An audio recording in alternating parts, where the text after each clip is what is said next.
মানুষের সেবায় এবার নতুন ইনিংস খেলতে নামছেন কলকাতা হাইকোর্টের বিচারপতি অভিজিৎ গঙ্গোপাধ্যায়। আর সেই জন্য কলকাতা হাইকোর্টের বিচারপতির পদ থেকে মঙ্গলবার ইস্তফা দেওয়ার কথা ঘোষণা করলেন তিনি।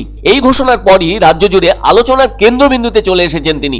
একটি বেসরকারি সংবাদ মাধ্যমকে সাক্ষাৎকার দিতে গিয়ে তিনি বলেন, আমি মঙ্গলবার কলকাতা হাইকোর্টের বিচারপতির পদ থেকে ইস্তফা দেব।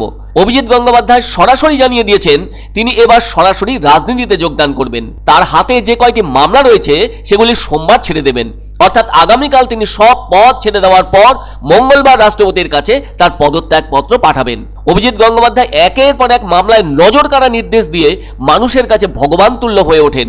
বঞ্চিতরা বরাবরই অভিজিৎ গঙ্গোপাধ্যায়ের এজলাসে তাদের মামলাগুলির জন্য ন্যায় বিচার দ্রুত পাওয়া যাবে এমন আশা করতে থাকেন। রবিবার সবাইকে চমকে দিয়ে বিচারপতি অভিজিৎ গঙ্গোপাধ্যায় ঘোষণা করে দেন তিনি সক্রিয় রাজনীতিতে প্রবেশ করতে চলেছেন। উল্লেখ্য, 2024 সালের আগস্ট মাসে তিনি বিচারপতির পদ থেকে অবসর নিতেন। তার আগেই পদ থেকে ইস্তফা দিতে চলেছেন বিচারপতি অভিজিৎ গঙ্গোপাধ্যায়। তিনি রবিবার বলেন, শাসক দলের অবদান রয়েছে তার এই পদ ছেড়ে রাজনীতিতে মাঠে নামার ক্ষেত্রে। বেসরকারি টিভি সাক্ষাৎকারে অভিজিৎ গঙ্গোপাধ্যায় স্পষ্টভাবে জানিয়ে দেন কেন তিনি বিচারপতির পদ ছেড়ে সরাসরি রাজনীতিতে নামছেন। বিচারপতি গঙ্গোপাধ্যায় বলেন, আমার রায়দান যখনই শাসক দলের পছন্দ হয়নি তখনই শাসক দলের নেতা থেকে দালালরা সবাই মিলে বিরূপ মন্তব্য করতে শুরু করেছেন।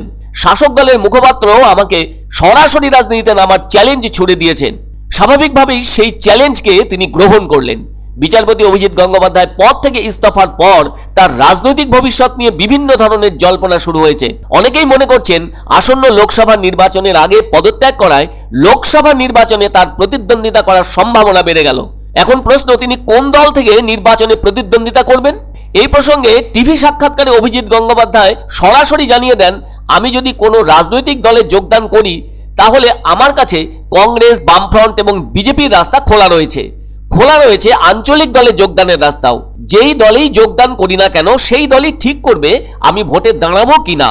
তবে বিভিন্ন সূত্র থেকে যে সংবাদ ছড়িয়েছে তাতে জানা যাচ্ছে বারাসাতে প্রধানমন্ত্রী নরেন্দ্র মোদীর জনসভাতে অভিজিৎ গঙ্গোপাধ্যায়কে দেখা যেতে পারে।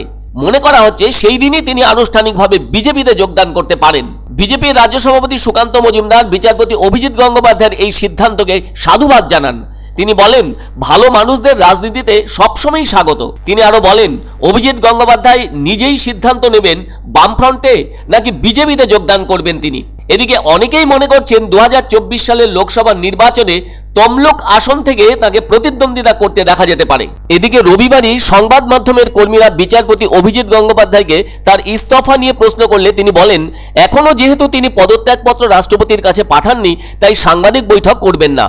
মঙ্গলবার দুপুর 1:30টার সময় সাংবাদিকদের সময় দিয়ে তিনি বলেন, এ বিষয়ে যা প্রশ্ন থাকবে তার উত্তর দেবেন। তিনি আরো বলেন, সোমবার কোনো মামলার শুনানি পর্ব করবেন না, শুধুমাত্র তার হাতে থাকা মামলাগুলি ছেড়ে দেবেন। মঙ্গলবার সকালে রাষ্ট্রপতি এবং প্রধান বিচারপতির কাছে নিয়ম অনুযায়ী পদত্যাগপত্র জমা দেবেন। তারপরই তার রাজনৈতিক জীবনের ভবিষ্যৎ নিয়ে সাংবাদিকদের বিস্তারিত জানাবেন।